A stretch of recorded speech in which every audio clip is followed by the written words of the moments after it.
Formula ఈ race కేసులో తెలంగాణ ప్రభుత్వం దూకుడు పెంచింది. సుప్రీంకోర్టులో తెలంగాణ ప్రభుత్వం కేవియట్ పిటిషన్ దాఖలు చేసింది. మరోవైపు ఫార్ములా ఈ రేస్ కేసులో కీలక పరిణామం చోటు చేసుకుంది.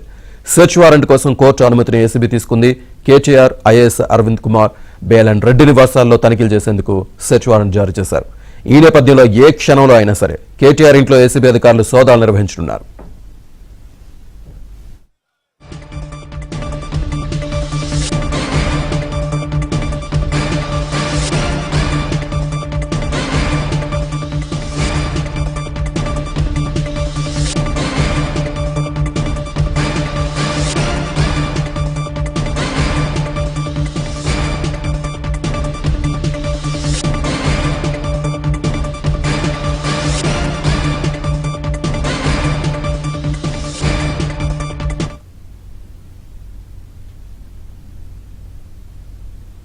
ఇదే అంశానికి సంబంధించి పూర్తి సమాచారాన్ని మా ఢిల్లీ బ్యూరో చీఫ్ కృష్ణ అందిస్తారు. కృష్ణ, శ్రీనివాస్, ఏదైతే ఈ యొక్క ఫార్ములా ఈ కార్ రేస్ లో బీఆర్ఎస్ వర్కింగ్ ప్రెసిడెంట్ మాజీ మంత్రి కేటీఆర్ కి తెలంగాణ హైకోర్టులో ఎదురు దెబ్బ తగిలింది. తనపై ఏసీబీ నమోదు చేసినటువంటి ఎఫ్ఐఆర్ ను కొట్టివేయాలంటూ కేటీఆర్ దాఖలు చేసినటువంటి క్వాష్ పిటిషన్ ను హైకోర్టు డిస్మిస్ చేసింది. ఏసీబీ దర్యాప్తులో న్యాయస్థానం జోక్యం చేసుకోలేమని కూడా స్పష్టం చేసిన నేపథ్యంలో కేటీఆర్ పై ఉన్నటువంటి మధ్యంతర ఉత్తర్వులు, ఈ కేసు విచారణ పూర్తయ్యేంత వరకు ఆయన అరెస్ట్ చేయకూడదంటూ ఏదైతే హైకోర్టు గతంలో ఇచ్చినటువంటి మధ్యంతర ఉత్తర్వులను కూడా ఎత్తివేసింది. దీంతో ఏసీబీ తన దర్యాప్తును కొనసాగించడానికి మార్గం సుగమమైంది. ఇప్పుడు ఈ పరిణామాల నేపథ్యంలోనే కేటీఆర్ తన లీగల్ టీమ్ తో చర్చలు జరుపుతున్నారు. హైకోర్టు తీర్పును సవాల్ చేయడానికి సుప్రీంకోర్టును ఆశ్రయించే అవకాశం ఉంది.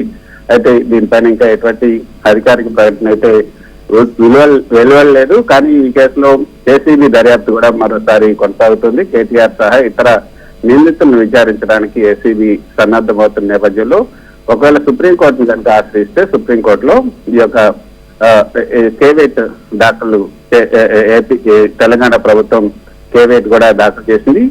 ఈ సుప్రీంకోర్టులో కేవేట్ దాఖలు చేయడం అనేది ఒక వ్యూహాత్మకమైనటువంటి లీగల్ ప్రాసెస్ అనేది చెప్పొచ్చు. ఇది కేసు విచారణలో కీలకమైనటువంటి పాత్ర పోషిస్తుంది. తెలంగాణ ప్రభుత్వం ఏదైతే కేటీఆర్ కేసులో కేవేట్ దాఖలు చేయడం వల్ల కొన్ని ముఖ్యమైనటువంటి ప్రయోజనాలు కూడా ఉన్నాయి. ఈ కేవేట్ దాఖలు చేయడం ద్వారా సుప్రీంకోర్టు కేటీఆర్ లేదా వారి తరఫున పిటిషన్ దాఖలు చేసినప్పుడు దానిపైన మధ్యంతర ఉత్తర్వులు, అంటే హైకోర్టు ఇచ్చినటువంటి తీర్పు పైన స్టే ఇవ్వడానికో లేకపోతే తదుపరి నోటీసులు ఇవ్వడానికో వాటన్నిటిని అవి ఇచ్చే ముందు తెలంగాణ ప్రభుత్వం యొక్క వాదనలు వినటం అన్నది తప్పనిసరి అవుతుంది ఈ కేవేట్ దాఖలు చేయడం వల్ల. అంటే ఏకపక్ష తీర్పు, ఎక్స్పార్టీ ఆర్డర్ రాకుండా ఈ కేవేట్ ద్వారా నివారించే అవకాశాలు ఎక్కువగా ఉన్నాయి. కేటీఆర్ హైకోర్టు తీర్పును సవాల్ చేస్తూ మధ్యంతర ఉత్తర్వులు పొందడానికి ప్రయత్నిస్తే ఈ యొక్క కేవేట్ కారణంగా అవి తక్షణమే జారీ అయ్యే అవకాశాలు కొంచెం సన్నగిలుతాయని చెప్పొచ్చు. తెలంగాణ ప్రభుత్వ వాదనలు వినిపించిన తర్వాత మాత్రమే సుప్రీంకోర్టు నిర్ణయం తీసుకునే పరిస్థితి ఉంటుంది. కేసులో ఏసీబీ దర్యాప్తు కొనసాగించేందుకు ప్రభుత్వ వాదన కూడా బలంగా నిలబడుతుంది.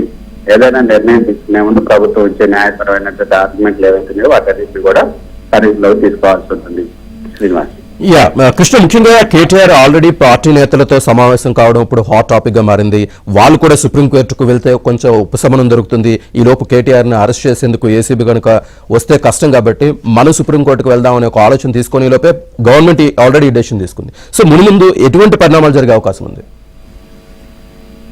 శ్రీనివాస్, సుప్రీంకోర్టుకి కేటీఆర్ వెంటనే వచ్చినప్పటికీ కూడా ఆయనకు ఉపశమనం వెంటనే దక్కే అవకాశం లేదు. ఎందుకంటే ఈ రోజు పిటిషన్ ఆయన దాఖలు చేసినప్పటికీ, అంటే హైకోర్టు తీర్పును సవాల్ చేస్తూ ఆయన సుప్రీంకోర్టులో ఈ రోజు పిటిషన్ దాఖలు చేసినప్పటికీ కూడా రేపు అది ఏ బెంచ్ ముందుకు వస్తున్నది రేపు కన్ఫర్మ్ గా తెలియదు. కానీ అది ఏ బెంచ్ త్వరగా విచారణ జరిపించాలి, త్వరగా ఒక బెంచ్ ని అలాట్ చేయండి అని రేపు సిజేఐ బెంచ్ ముందు ఈ యొక్క కేటీఆర్ తరఫున న్యాయవాదులు కోరే అవకాశం ఉంది. కాబట్టి రేపు మెన్షన్ చేసే అవకాశం ఉంటుంది. సో ఈ రోజు అయితే ఆయనకి ఎటువంటి ఉపశమనం జరగదు, రేపు కూడా ఎటువంటి ఉపశమనం దొరికే అవకాశం లేదు. ఎందుకంటే రేపు సిజేఐ బెంచ్ ముందు రేపు కనుక మెన్షన్ చేస్తే వాళ్ళ లాయర్లు అది ఎల్లుండికి, అంటే అంత అర్జెంట్ అనుకుంటే ఎల్లుండికి ఇచ్చే అవకాశం ఉంటుంది. ఎల్లుండి అంటే గురువారానికి వచ్చే అవకాశం ఉంటుంది. ఒకవేళ ఇంత సాధారణంగా ఇప్పుడు బెయిల్కి సంబంధించినటువంటి కేసులు లేదా ముందస్తు బెయిల్, ముఖ్యంగా ముందస్తు బెయిల్ కు సంబంధించినటువంటి కేసులను పెద్దగా సుప్రీంకోర్టు ఎంటర్టైన్ చేయట్లేదు.